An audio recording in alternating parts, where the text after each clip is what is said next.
warahmatullahi wabarakatuh. Salam sejahtera untuk kita semua. Saya ucapkan selamat pagi untuk Bapak dosen dan selamat pagi untuk teman-temanku semua. Saya Dinda Fijiafianti dan rekan saya Atik Trinur Hayati. Di sini kami akan mempresentasikan mengenai peran dan fungsi perawat. Perawat dianggap sebagai salah satu profesi kesehatan yang harus dilibatkan dalam pencapaian tujuan dalam pembangunan kesehatan, baik di dunia maupun di Indonesia. Perawat adalah seorang yang telah lulus pendidikan perawat, baik di dalam maupun di luar negeri, sesuai dengan ketentuan peraturan perundang-undangan yang berlaku. Apa sih peran perawat profesional? Peran adalah seperangkat tingkah laku yang diharapkan oleh orang lain terhadap seseorang sesuai kedudukan dalam suatu sistem.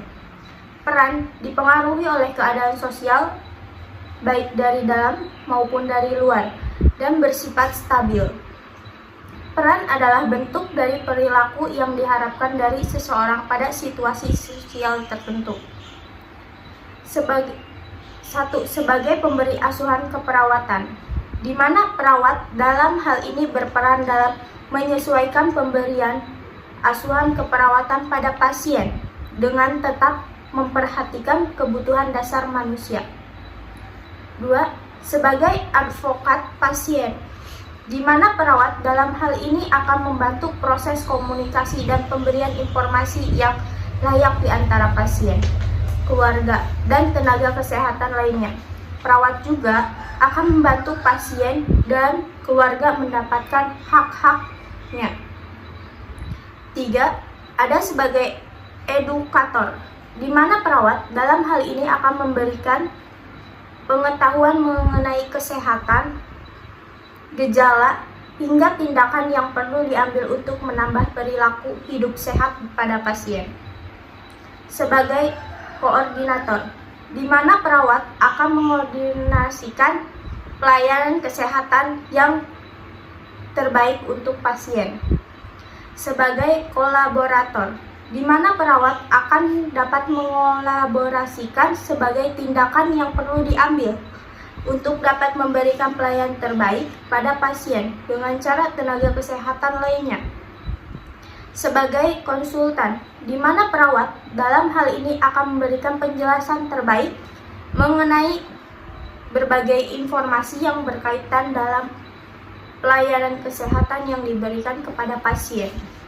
Sebagai pembaharu, yang akan melakukan perencanaan, kolaborasi, dan perubahan yang sistematis demi mencapai tujuan pemberian pelayanan keperawatan yang terbaik untuk pasien. Yang kedua yaitu B, fungsi perawat. Apa sih fungsi perawat? Nah, di sini definisi fungsi itu sendiri adalah suatu pekerjaan yang dilakukan sesuai dengan perannya. Fungsi dapat berubah disesuaikan dengan keadaan yang ada. Dalam menjalankan perannya, perawat akan melaksanakan berbagai fungsi diantaranya. Nah, fungsi-fungsi perawat itu ada 4. Yang pertama, fungsi independen. Apa sih fungsi independen? Nah, di sini saya akan menjelaskan mengenai fungsi independen, yaitu merupakan fungsi mandiri dan tidak tergantung pada orang lain, di mana perawat dalam melaksanakan tugasnya dilakukan secara sendiri dengan keputusan sendiri dan melakukan tindakan dalam rangka memenuhi kebutuhan dasar manusia seperti kebutuhan fisiologis dan lain-lain. Yang kedua yaitu dependen. Fungsi dependen merupakan fungsi perawat dalam melaksanakan kegiatan atas pesan dan instruksi dari perawat lain, sehingga sebagai tindakan perlimpahan tugas yang diberikan. Hal ini biasanya dilakukan oleh perawat spesialis kepada perawat umum, atau dari perawat primer ke perawat pelaksana. Yang ketiga yaitu fungsi interdependen. Nah, fungsinya ini dilakukan dalam kelompok tim yang bersifat saling ketergantungan di antara satu dengan yang lainnya. Fungsi ini dapat terjadi apabila bentuk pelayanan membutuhkan kerjasama tim dan pemberian pelayanan seperti dalam memberikan asuhan keperawatan pada penderita yang mempunyai penyakit kompleks. Yaitu Profil perawat profesional. Nah, apa sih profil perawat profesional? Satu, profesionalisme, yaitu mengandung pengertian menjalankan suatu profesi untuk menguntungkan atau sebagai sumber penghidupan di samping istilah profesionalisme.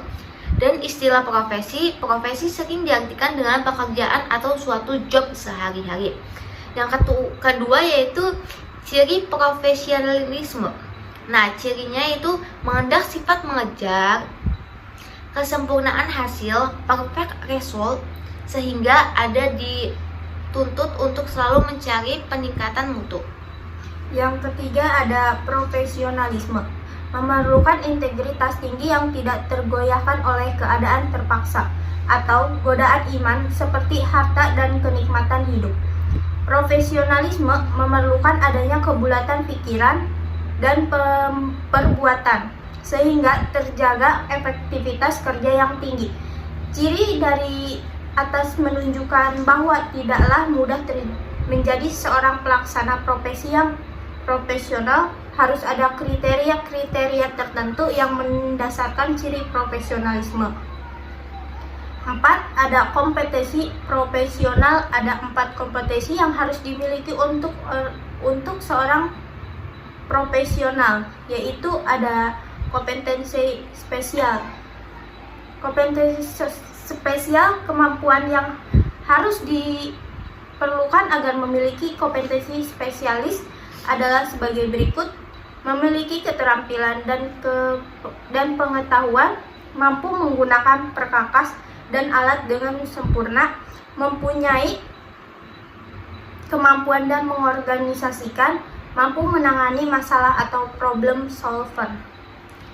Kemampuan yang diperlukan agar memiliki kompetensi metodik adalah sebagai berikut: mampu mengumpulkan dan menganalisa informasi, mempunyai kemampuan menganalisis informasi, berorientasi tujuan kerja, bekerja secara sistematis, kompetensi metodik. Kemampuan yang diperlukan agar memiliki kompetensi individu ada sebagai memiliki inisiatif, menjadi pribadi yang dapat dipercaya, memiliki motivasi diri yang kuat dan kreatif.